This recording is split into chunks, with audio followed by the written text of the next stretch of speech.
Hello, and welcome back to our podcast on starting new congregations, perspectives from church history. I'm Art Collins. Today, our story moves on into the 4th century and what may be called the satellite model of starting new congregations. Now, toward the end of the 3rd century, the first purpose-built churches began to be built on the fringes of the empire. Prior to this, legal subterfuges had to be employed for the church to control the places where they met, because Christianity was still technically illegal and no Christian corporation or bishop could hold property and operate in public. Still, most churches continued to find places to meet, usually in private homes belonging to wealthy members that had been given over for the purpose. And still in each town, there was only one local church, which always meant the people, not the building. There were no parishes yet. There were no separate meeting places. Now, once Christianity was made legal by the Edict of Milan in 313, Christian bishops were increasingly cultivated by the Emperor Constantine. They were employed as ministers of state and consulted about public business.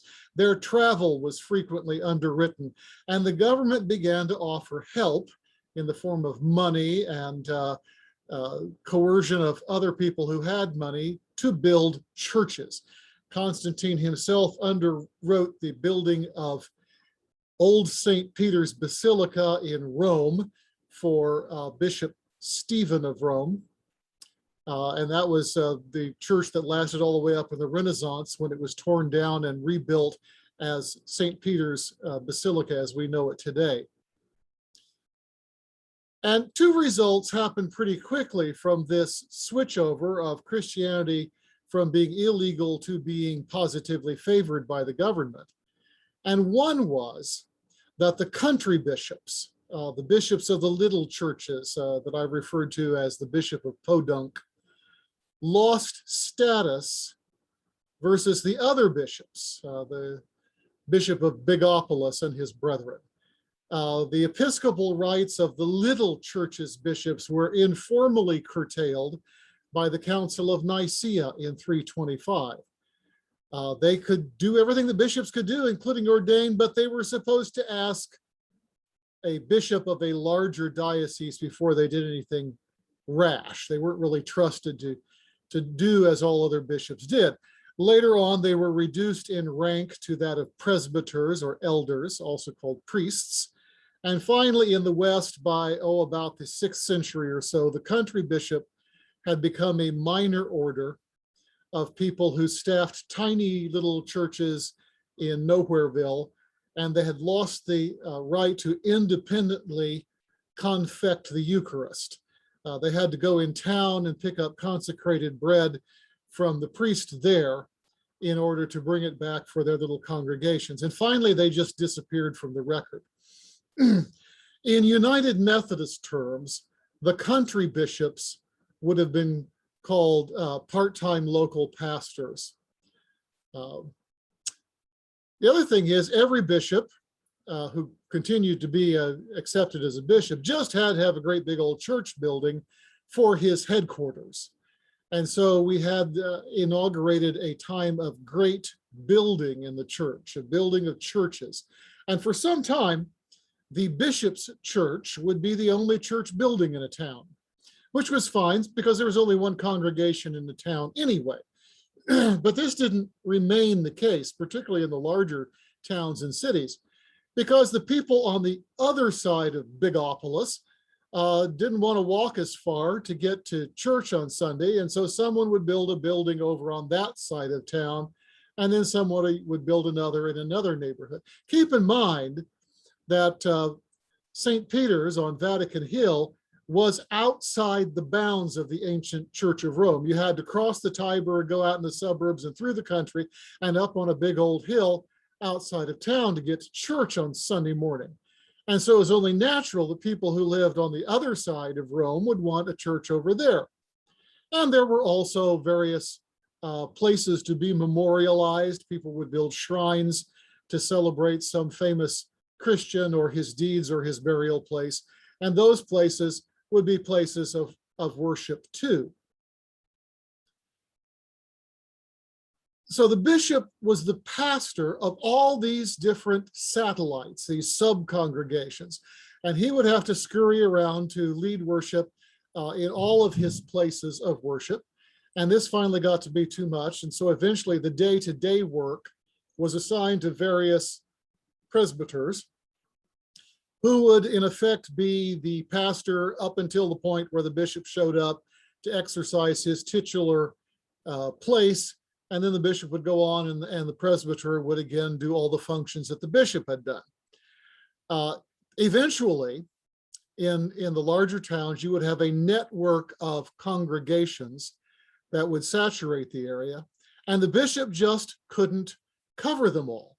And so finally, the elders gained the right to celebrate communion independently of the bishop. In fact, it became a mark of their order, the thing that they could do, but which deacons couldn't do. But the bishop held on to the right to baptize for a long time. And this is why you have these beautiful little 8-sided baptistries built next to all these little pocket cathedrals in places like Italy. And the bishop would baptize there, and everyone would have to come to the bishop's church in order to be baptized.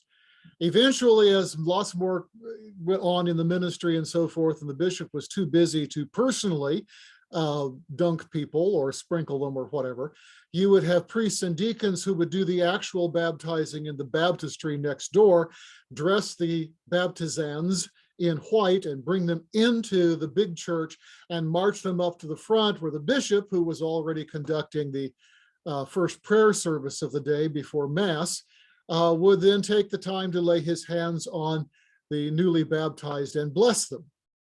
And this was the origin of confirmation. After a while, as more and more places were built and people wanted to be baptized where the churches were, they couldn't all come into town to the big church. Eventually, the bishop lost control of baptism, but kept control of confirmation. And this is why in the Roman Catholic Church and the Episcopal Church and places like that, the bishop still tours around the diocese to conduct confirmations, except there are so many people who want to be confirmed on, say, Pentecost or Palm Sunday, that on those days you can be confirmed by your local priest in your local church. But the bishop is still supposed to get around to all these places to do something, because the bishop is still the titular pastor of all these parishes within his local church. In Catholic lingo, local church means the whole diocese. And this is why dioceses in the Mediterranean area are typically small. You could walk across most of them in a day easily, because this is all one congregation. And as yet to this point, 4th, 5th, 6th century, there was as yet still no evangelistic enterprise consciously undertaken by the church. All Christian mission was still a matter of keeping up with what Christians were just doing, which drew other people to them who wanted to become Christians. And that was about to change, and we'll talk about that in our next video. But I want to make a couple more points here before we leave this little story.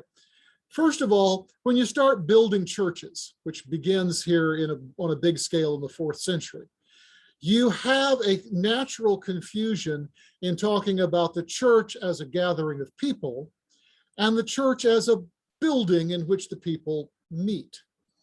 And in Greek and also in Latin, the term for the first is ecclesia, whence we get our word ecclesiastical. And the ecclesia, the assembly, was all the people in a given place, meaning a town and its hinterland.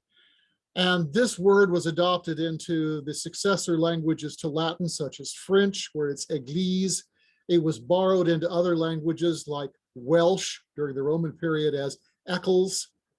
And this is the word which those languages use. But there was a specific word in Byzantine Greek, which referred to the church building, which was kuriakon. And Kuriakon got borrowed into the Germanic language via the Goths and so forth, who had a lot of contact with the eastern half of the empire.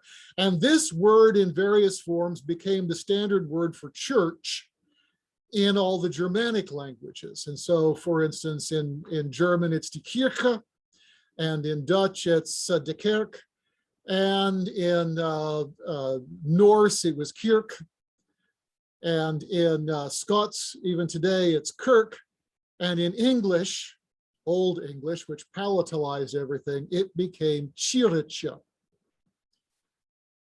But still, we are always having to specify whether we're talking about the people or the building when we talk about starting new churches. And this is also, the confusion is aided because the building, any building, a holy place of any sort, became a third instrument of belonging for the church after the fellowship of all these people you believe with, and the leadership, which is the people up front who are embodying the unity of the church in that way. There is this place we all meet. And so today we have churches all over the place, by which we mean separate congregations in their separate buildings with their separate leadership and their separate constituencies. And each of them is considered a thing on its own. This all began with the launching of satellite congregations off of the bishop's church in those very early days of building new buildings. And this spreading out into multiple campuses in order to service people more efficiently is still with us. We still find this going on in our world today, particularly when we keep starting more suburban churches along major travel arteries, metropolitan regional churches or mega churches. There comes a point in which those things get so large that they can't grow like they once did. And so in order to keep growing and to keep the evangelistic mission moving forward, many of these mega churches will launch satellite churches, sub congregations, a second campus or something. They don't have to be terribly large regional churches, and not just mega churches, to do this. And for some of them, this is the natural outgrowth of their mission. They want to plant more churches that more people can belong to, and they deliberately spin off cores of the congregation to be the cores of new congregations elsewhere. And that's part of their mission. Others are just trying to keep all the excitement and ministry going of the megachurch by planting it in multiple campuses.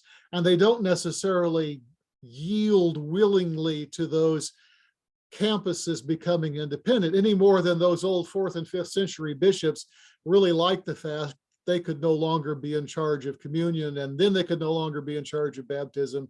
And then finally, they just had to be executives who really didn't do a lot in direct contact with the people anyway. But as we talk about the best way to start new congregations today, we should remember that even though it's the popular thing to do now is to start these very large congregations in urban areas, you can't stop there. Those reach a point where the natural fulfillment of themselves and their mission is to plant satellites, some of which at least will grow into congregations of their own and stand on their own 2 feet and follow their own destiny in ministry to Christ. And we should expect that. Well, join us next time when we finally discover the church creating a strategy of evangelism in the 5th century and 6th century. And we'll see you then.